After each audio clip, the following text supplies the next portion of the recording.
Hello learners, learning यात्रा के इस चैनल पर आपका स्वागत है। अब से मैं इस चैनल पर पॉलिटिकल साइंस से जुड़े टॉपिक्स के वीडियोस को कवर करूंगी, जिसका मुख्य focus net, JRF, PhD, TGT, PGT इत्यादि प्रतियोगी की परीक्षाएं होंगी। वीडियो की प्रकृति फैक्चुअल रहने वाली है और पीवाईक्यू एनालिसिस बेस्ड। आशा है कि आपको एक छोटे से समय में सारगर्भित जानकारी देने की कोशिश की जाएगी। आशा है कि आपको वो पसंद आएगा। तो सीखने के इस सीरीज़ में हमारा जो है आज का टॉपिक रहने वाला वो है पंचायती राज। पंचायती राज संस्थानों को सत्ता के विकेंद्रीकरण के तौर पर देखा जाता है और पंचायती राज संस्थान जो होते हैं वो विकेंद्रीकरण की सबसे छोटी इकाई के रूप में देखे जाते हैं शक्ति के। तो अगर हम बात करें संवैधानिक प्रावधान की, तो संवैधानिक रूप से पंचायती राज का जो उल्लेख है वो राज्य के नीति निर्देशक तत्वों में दिया गया है और अनुच्छेद 40 में इसका प्रावधान दिया गया है। अगर हम बात करें इसके टाइमलाइन की कि किस तरह से आगे बढ़ा था, तो सबसे पहले जो शुरुआत इसकी की गई थी 1952 में सत्ता के विकेंद्रीकरण के साथ। उसमें यहाँ पे ये देखा गया था कि 1952 में जो पहला प्रयास किया गया था वो सामुदायिक विकास कार्यक्रम था। और अगर बात करें कि औपचारिक रूप से कब पंचायती राज की शुरुआत हुई थी, तो वो टाइम था 1959। पंचायती राज संस्थानों की शुरुआत की गई और संशोधन के चरण में अगर पहला प्रयास किसी ने किया था कि इसे एक संवैधानिक प्रारूप दिया जाए, तो वो राजीव गांधी ने शुरू किया था 64th अमेंडमेंट 1989 में। उन्होंने पंचायती राज को मजबूत करने के लिए एक विधेयक पेश किया जो कि लोकसभा से तो पारित हो गया था, लेकिन ये राज्यसभा में नहीं पारित हो सका, तो ये कुछ समय के लिए रुक गया था। फिर दोबारा जो इसके लिए संवैधानिक प्रावधान किया गया वो पीवी नरसिम्हा राव की गवर्नमेंट के टाइम में किया गया था, जो कि एक फेमस अमेंडमेंट माना जाता है 73वां और 74वां संविधान संशोधन, जो कि 1952 में हुआ था।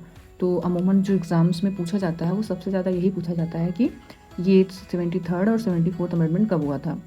तो अगर इसकी औपचारिक शुरुआत की बात करें तो इसको 24 अप्रैल 1993 को 73वां संविधान संशोधन जो है लागू होता है 1992 वाला, और 1 जून 1993 को 74वां संविधान संशोधन।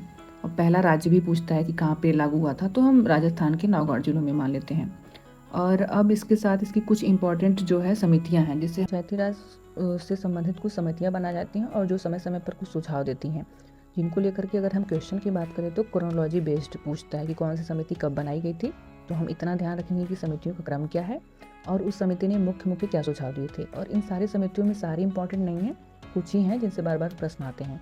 तो पहली समिति जो थी वह बलवंत राय मेहता समिति थी और इस समिति ने पाया कि जो भी कम्युनिटी डेवलप प्रोग्राम चलाया गया था सबसे पहले, उसकी विफलता जो रही उसका सबसे मेन कारण था कि उसमें लोगों की भागीदारी जो है सबसे कम थी। और इस समिति को लेकर के जो क्वेश्चन पूछा जाता है वो ये पूछा जाता है कि इसने कितने स्तर की बात की। तो इसने 3 स्तर की बात की पंचायती राज संस्थानों की। पहला स्तर जो रहता है वो ग्राम पंचायत है, दूसरा स्तर जो है ब्लॉक स्तर पर है, वो पंचायत समिति उसको कहते हैं पीएस, और तीसरा स्तर जो था वो जिला स्तर पर जिला परिषद। और इस समिति के सुझावों को ध्यान में रखते हुए जो सबसे पहला प्रयास किया गया था वो 2 अक्टूबर 1959 को राजस्थान के नौगढ़ जिलों में, जहाँ पे इसको लेकर के लोकतांत्रिक विकेंद्रीकरण की पहली शुरुआत की गई थी। इसके क्रम में आती है दूसरी समिति, जिसको हम कहते हैं अशोक मेहता समिति। इस समिति ने 2 स्तरीय पंचायती राज संस्थानों की बात की। पहला स्तर था जो था जिला परिषद था और दूसरा स्तर जो था मंडल पंचायत। और इस समिति ने जो है न्याय पंचायतों को विकास पंचायतों से अलग निकाय के रूप में रखने की बात की। और अगर हम बात करें कि इस समिति को ध्यान में रखते हुए कहाँ पे प्रयास किया गया, तो इस समिति को ध्यान में रखते हुए सबसे पहले कर्नाटक, पश्चिम बंगाल और आंध्र प्रदेश 3 राज्यों ने पंचायती राज को पुनर्जीवित करने के लिए कदम उठाया। और इस क्रम में जो था हनुमंत राव मेहता समिति था, इसको आप लोग पढ़ लीजिएगा, उतना नहीं पूछता एग्जाम में, बस टाइम पीरियड याद कर लीजिएगा कि ये जो है अशोक मेहता समिति के बाद थी। फिर इसके बाद जो है हमारी जीवी के राव समिति आती है जो कि 1985 में आती है। इसने जो कहा कि इसका जो मेन फोकस था कि जो नौकरशाहीकरण है पंचायती राज को संस्थानों को कमज़ोर कर रहा है। तो इसका मेन फोकस ये था कि नौकरशाही को जो है पंचायती राज संस्थानों से थोड़ा दूर रखा जाए, और ये भी कम ही पूछता है।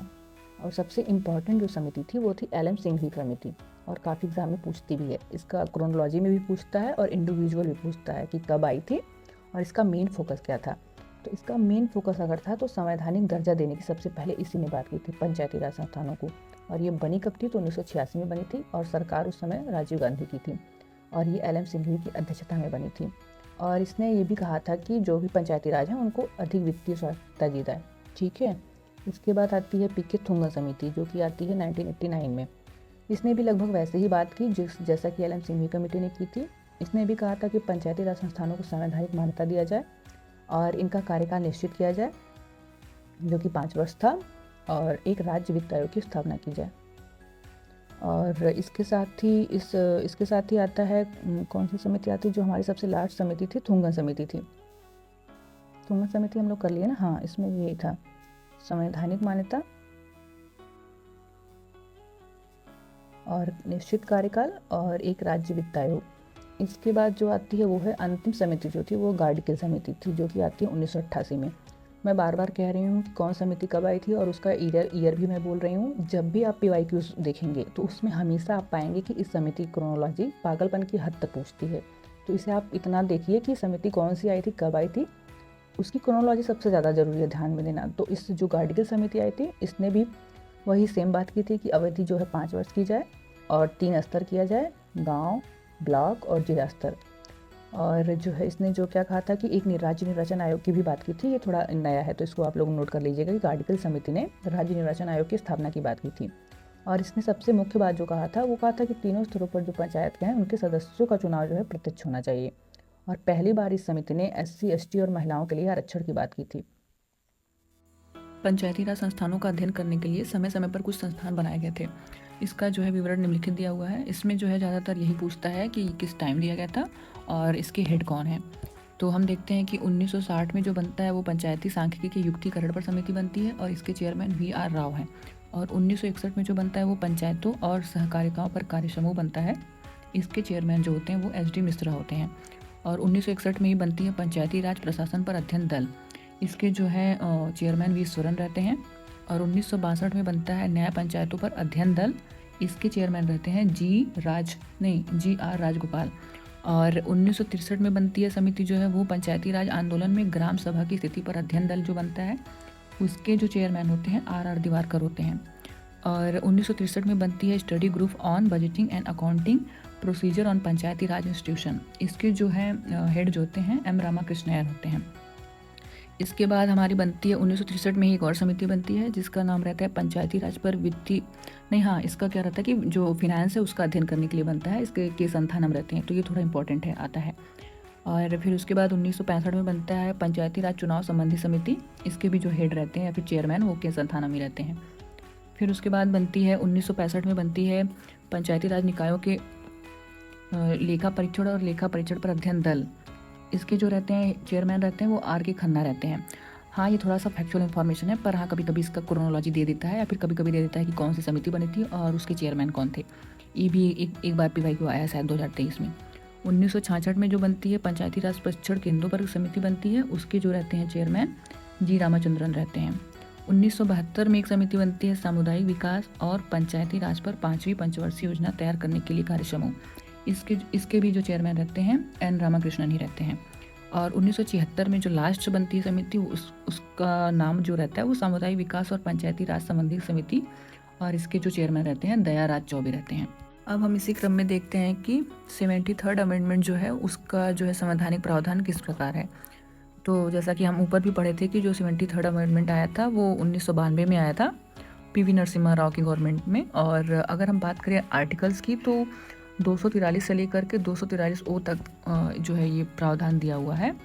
और हाँ, जिसमें पंचायत नामक जो है ये इसका नाम जो है उसमें पंचायत दिया हुआ है। और एक नया भाग जो है वो भाग 9 जोड़ा गया पंचायत उसमें संविधान में।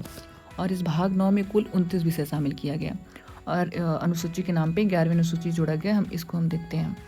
और कुछ इससे रिलेटेड आर्टिकल्स हैं जो कि देखने को मिलते हैं हमें, और मैं सारे आर्टिकल्स की नहीं बात करूँगी, केवल उन्हीं आर्टिकल्स पे फोकस करूँगी जो एग्ज़ाम में आते हैं। और PDF रहेगी, उसको अगर आपको पढ़ना है तो आप PDF के गो थ्रू जा करके पूरे आर्टिकल्स को पढ़ सकते हैं। तो सबसे पहला आर्टिकल जो है वो 243A है जिसमें ग्राम सभा के बारे में बात किया गया है। और तीसरा जो है 243B है जिसमें पंचायतों का गठन है। 243C है संरचना है, इसको आप देख सकते हैं पर इतना नहीं पूछा जाता। जो सबसे इम्पॉर्टेंट है वो है D 243D, इसमें पंचायतों के आरक्षण की बात की गई है। E भी है, इसमें अवधि है। और 243F जो है वो सदस्यों की योग्यताओं के बारे में है। और 243 जो G है ये पंचायत की शक्ति, अधिकार और उत्तरदायित्व को निर्धारित करता है। और इसी क्रम में H जो है 243H जो है पंचायतों द्वारा कर लगाने की शक्ति। तो ये भी देख सकते हैं कि H जो है वो क्या देता है, कर लगाने की शक्ति। और I जो है वो वित्त आयोग के गठन का प्रावधान करता है। याद करने के क्रम में आप ऐसे देख सकते हैं कि I से इनकम ले लीजिए। तो क्या हो सकता है कि इनकम से आप जोड़ सकते हैं कि वो चीज़ जो वित्त से जुड़ी हुई है। तो इससे आप गेस कर सकते हैं कि 243 आई में जो है वित्त आयोग का प्रावधान है। और जे में जो है वो पंचायत के जो खाते हैं उनमें जो पैसा आएगा उसका लेखा परीक्षण संबंधी प्रावधान है। और के भी इम्पॉर्टेंट है, जो एग्जाम में आता है 243 के, इसमें पंचायतों के चुनाव के बारे में दिया गया है। और उसके बाद एल जो है वो केंद्र शासित प्रदेश के लिए बताया गया है। एम जो है वो बताया गया है कि पंचायत राज के प्रावधान जो हैं वो भारत के कुछ राज्यों पर लागू नहीं होंगे, उनकी अपने विशेष कल्चर की वजह से और उनके विशेष अपने सामाजिक प्रारूप की वजह से। तो उसमें है नागालैंड, मेघालय और मिजोरम। और 243 एन भी कहता है कि निरंतरता रखी जाएगी कानूनों की। और 243 ओ इसी क्रम में बात करता है कि चुनावी मामलों में जो है चुनावी मामलों में न्यायालय के हस्तक्षेप पर रोक रहेगी। तो इसी क्रम में अब हम अधिनियम के अगले जो है कुछ विशेषताएं देखने की बात करते हैं। पंचायती राज के नींव के रूप में एक ग्राम सभा के प्रावधान का बात करता है। और प्रत्येक राज्य में जो है ये कहता है कि पंचायती राज की त्रिस्तरीय प्रणाली होनी चाहिए, गांव स्तर पर, मध्यवर्ती स्तर पर और जिला स्तर पर पंचायत। और ये भी कहता है कि जहाँ पे आबादी 20 लाख से कम है वहाँ पे आप मध्यवर्ती स्तर का गठन नहीं कर सकते। और गांव, मध्यवर्ती और जिला स्तर जो बताता है कि इस तीनों स्तर का जो चुनाव होगा सीधे लोगों द्वारा किया जाएगा, लेकिन मध्यवर्ती और जिला स्तर का जो अध्यक्ष का चुनाव होगा वो अप्रत्यक्ष रूप से किया जाएगा, मतलब जो निर्वाचित सदस्य हैं वो चुनेंगे उनके अध्यक्ष को।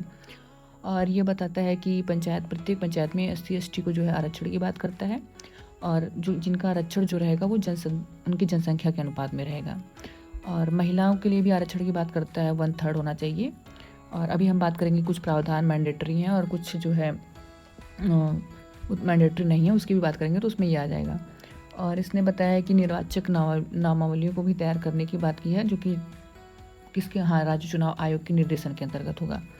और इसके क्रम में अगर हम बात करें इनकी अवधि की, तो इनकी अवधि की बात हमने 5 साल का कार्यकाल का प्रावधान करता है, लेकिन अगर 5 साल से पहले भी गठित हो जाता है तो 6 माह के अंतर्गत जो है इसका चुनाव करवा लेना चाहिए। इसमें कुछ मिसप्रिंट है पर आप इसको ध्यान रखेंगे। और जो नई निर्वाचित पंचायत रहेगी वो शेष कार्यकाल के लिए ही काम करेगी, 5 वर्ष के लिए नहीं। तो अब हम देखते हैं कि पंचायती राज संस्थान अधिनियम जो है उसमें कुछ अनिवार्य प्रावधान है, कुछ स्वैच्छिक हैं। तो हम इस क्रम में देखते हैं कि अनिवार्य प्रावधान क्या क्या है। तो अनिवार्य प्रावधान में ये है कि एक जो है गांव के समूह को ग्राम सभा का गठन किया जाएगा ग्राम के समूह में। और इसमें जो है 3 स्तर रहेंगे, गांव, मध्यवर्ती और जिला। और उपरोक्त ये भी है कि तीनों के लिए जो है प्रत्यक्ष चुनाव रहेगा, ये भी जो है हमारा अनिवार्य प्रावधान है। और मध्यवर्ती और जिला स्तर पर जो पंचायत के अध्यक्ष हैं इनका चुनाव अप्रत्यक्ष होगा। तो ये काफ़ी कंफ्यूज करता है, तो इसको आप लोग याद रखिएगा। और इसकी चुनाव लड़ने की न्यूनतम आयु जो है वो 21 वर्ष रखी गई है। और ये भी है कि जो SC/ST हैं उनको इनको पदों का आरक्षण रहेगा जनसंख्या के अनुपात में। और 1/3 आरक्षण जो रहेगा वो महिलाओं के लिए रहेगा। और पंचायत में ये भी बताया गया है कि कार्यकाल 5 वर्ष का रहेगा, और किसी भी महीने अगर किसी भी कारण से 5 साल से पहले भंग हो जाता है तो 6 महीने के भीतर जो है नया चुनाव करवा लिया जाएगा। और एक राज्य निर्वाचन आयोग की भी स्थापना की बात करता है, जो कि ये सब अनिवार्य प्रावधान है। और जो है पंचायत की जो वित्तीय स्थिति है उसकी समीक्षा के लिए प्रत्येक 5 वर्ष के बाद एक राज्य वित्त आयोग के गठन का प्रावधान करना भी अनिवार्य प्रावधान के अंतर्गत आता है। अब इसी क्रम में हम बात करते हैं कि कुछ स्वैच्छिक प्रावधान है, अगर आप इसको नहीं करते हैं तो भी आपके ऊपर कोई बाध्यकारी शक्ति नहीं है। तो स्वैच्छिक प्रावधान में ये है कि पंचायत के जो विभिन्न स्तर हैं उस पर जो है संसद और राज्य विधानमंडल के सदस्यों को उसमें प्रतिनिधित्व दिया जाए तो अच्छा रहेगा। तो और जो है पिछड़े वर्गों, मतलब जिसमें OBC आ गए, इनको भी आरक्षण प्रदान किया जा सकता है। तो बहुत कंफ्यूज करता है इसको अनिवार्य प्रावधान में देकर के, पर आप हमेशा याद रखेंगे कि पिछड़े वर्गों के आरक्षण का प्रावधान जो है वो स्वैच्छिक है, न कि अनिवार्य है। और पंचायती राज संस्था को शक्तियाँ प्रदान करना, लाइक कि टैक्स कलेक्शन को लेकर के कि कहाँ कहाँ पे है, किस किस चीज़ को लेकर के रहेगा, तो वो भी जो है एक स्वैच्छिक प्रावधान है। शक्तियाँ जो है, और शक्तियों का प्रतिनिधित्व और अपविकास एक गलत शब्द है, ये जो है प्रतिनिधित्व और विकास होगा, ये भी कितना सरकार देगी, ये भी एक स्वैच्छिक प्रावधान है, इसके लिए बाध्यकारी नहीं है। और वित्तीय शक्ति जो है किन किन मदों पे दी जाएगी, किन पे नहीं दी जाएगी, ये भी सरकार तय करती है, ये कोई बाध्यकारी प्रावधान नहीं है। अब इसी क्रम में हम देखते हैं कि 11वीं अनुसूची में कुछ कार्य दिए गए हैं, क्योंकि 11वीं अनुसूची जो है वो हमारी पंचायती राज से जुड़ी हुई है, स्थानीय प्रशासन से। तो इसमें ज़्यादातर विषय जो हैं वो स्थानीय मुद्दों से जुड़े रहेंगे। तो कुल इसमें जो है 29 विषय हैं, जो कि स्थानीय प्रशासन को कुछ शक्तियाँ प्रदान करते हैं कि वो किन किन विषयों पे काम कर सकते हैं। तो कभी कभी विषय पूछ लेता है कि क्या क्या है। तो इसमें हमारा कृषि विस्तार सहित कृषि शामिल है, भूमि सुधारों का कार्यान्वयन, भूमि समीकरण और मृदा संरक्षण शामिल है, लघु सिंचाई, जल प्रबंधन और जल संभर विकास इसमें शामिल है, पशुपालन, डेयरी और मुर्गी पालन ये सब भी जो है सम्मिलित है इसमें, खादी, ग्राम एवं कुटीर उद्योग सम्मिलित हैं, सार्वजनिक वितरण प्रणाली जिसको हम पीडीएस भी कहते हैं ये भी इसमें सम्मिलित है, स्वास्थ्य और स्वच्छता जिसमें अस्पताल, प्राथमिक स्वास्थ्य केंद्र और औषधालय भी शामिल है, ये भी जो है हमारी 11वीं सूची में शामिल है। इसी क्रम में पेसा एक्ट क्या है, जो कि 1996 में आता है। तो सबसे इम्पॉर्टेंट ये देख लेते हैं कि ये किस समिति की सिफारिश पर आया था। तो भूरिया समिति की सिफारिश पर आया था। तो हम देखते हैं कि जब 1992 में 73वां संविधान संशोधन आया तो पंचायती राज की व्यवस्था लागू हुई, तो अनुसूचित क्षेत्रों को इससे बाहर रखा गया। तो इसीलिए 1996 में जब पेसा एक्ट लाया गया तो उसमें कहा गया कि जो आदिवासी क्षेत्र हैं वहाँ पे भी लोकतांत्रिक और पारंपरिक शासन को मान्यता दी जाए, तो इसलिए जो है इसको लाया गया। तो बेसिकली हम देखेंगे कि इसका पूरा नाम ही है panchayat extension to scheduled areas act, जो कि 1996 में आया था। तो 5वीं अनुसूची के जो प्रावधान है, जो राज्य हैं उन पे लागू होता है ये असम, मेघालय, त्रिपुरा और मिजोरम को छोड़ करके। तो हाँ, असम, मेघालय और त्रिपुरा, मिजोरम को छोड़ करके, और बाकी जो 10 राज्य हैं जिन पर ये लागू होता है उसमें आ जाते हैं छत्तीसगढ़, आ जाते हैं झारखंड, आ जाता है आपका मध्य प्रदेश, उड़ीसा, आंध्र प्रदेश। बेसिकली जो है 10 राज्य जो हैं 5th शेड्यूल में सारे, गुजरात, हिमाचल प्रदेश, महाराष्ट्र, राजस्थान, तेलंगाना, ये सभी। तो इसका मेन उद्देश्य यही था कि जो अनुसूचित क्षेत्र में रहने वाले लोग हैं उनको ग्राम सभाओं के माध्यम से स्वशासन सुनिश्चित किया जा सके। तो इसके मतलब इस उद्देश्य को मद्देनजर रखते हुए उसमें क्या किया गया कि ग्राम सभा जो है, ग्राम सभाओं को अपने तरीके से विकास योजनाओं को मंजूरी देने और अपनी ज़मीन जायदाद को किस तरीके से सेल करना है, किस तरीके से रखना है, और जो भी उनके संसाधन है, वन संसाधन है, जो कि हम जानते हैं कि जो समुदाय है शेड्यूल कास्ट में आता है अमूमन जंगलों में रहता है और उनके अपने तरीके होते हैं चीज़ों को करने के। तो उन्हें अपने तरीके से, अपने पारंपरिक तरीकों को ध्यान में रखते हुए नीति निर्माण करने का जो है वो विशेष मतलब सहायता दी जाती है कि किस तरीके से ट्रेडिशन को उनको फॉलो करना है। वहाँ से खनिज संसाधन निकालने ना निकालने पर उनकी मंजूरी जो है ज़्यादा आवश्यक होती है। तो बेसिकली हम देखते हैं कि इसमें जो ग्राम सभा होती है वो काफ़ी जो है डिसीजन मेकिंग होती है। और बाकी हम देखते हैं कि अब जो हमारा नेक्स्ट टॉपिक है कि पंचायती राज संस्थानों में महिलाओं के लिए आरक्षण। तो हम देखते हैं कि कुछ राज्य जो थे वो महिलाओं की भागीदारी और लैंगिक समानता जैसी चीज़ों को बढ़ाने के लिए जो महिलाओं को आरक्षण देते हैं 33%, उसको बढ़ा करके 50% कर देते हैं, ताकि भाई उनकी भागीदारी और लैंगिक समानता जो है इस चीज़ों को ज़्यादा बढ़ावा मिल सके, क्योंकि वो ऐसे राज्य जहाँ पे इस चीज़ को काफ़ी निगलेक्ट किया गया था। तो हम देखते हैं इस क्रम में जो पहला प्रयास किया था वो बिहार ने किया था, जिसने 50% आरक्षण दिया, और क्या बोलते हैं स्थानीय प्रशासन 2006 में। फिर उसके बाद मध्य प्रदेश ने 2007 में दिया, राजस्थान, छत्तीसगढ़ और हिमाचल प्रदेश ने 2008 में दिया, त्रिपुरा, कर्नाटक, झारखंड ने 2009 में दिया, केरला ने 2009 में दिया था, त्रिपुरा, कर्नाटक, झारखंड ने 2010 में दिया था। इसी क्रम में आंध्र प्रदेश, महाराष्ट्र, असम, उड़ीसा और सिक्किम ने 2011 में दिया था 50% आरक्षण। स्थानीय प्रशासन में वेस्ट बंगाल, दादर नगर हवेली और दमन दीव ने 2012 में दिया, गुजरात ने 2014 में दिया, तमिलनाडु और उत्तराखंड ने 2016 में दिया, पंजाब ने 2017 में दिया, तेलंगाना ने 2018 में दिया, हरियाणा ने 2021 में दिया और लक्षद्वीप ने 2022 में दिया। तो हम मोटा मोटा इतना ध्यान रखेंगे कि क्रोनोलॉजी क्या रही है, कि सबसे पहले किस राज्य ने दिया। 2 तो पहले का याद कर लेंगे कि हाँ, बिहार और मध्य प्रदेश थोड़े पहले दिए थे 50% का, और बाकी लास्ट में देख लेंगे कि तेलंगाना, हरियाणा, लक्षद्वीप ने कब कब दिया था। तो आज के वीडियो में इतना ही रखते हैं। धन्यवाद।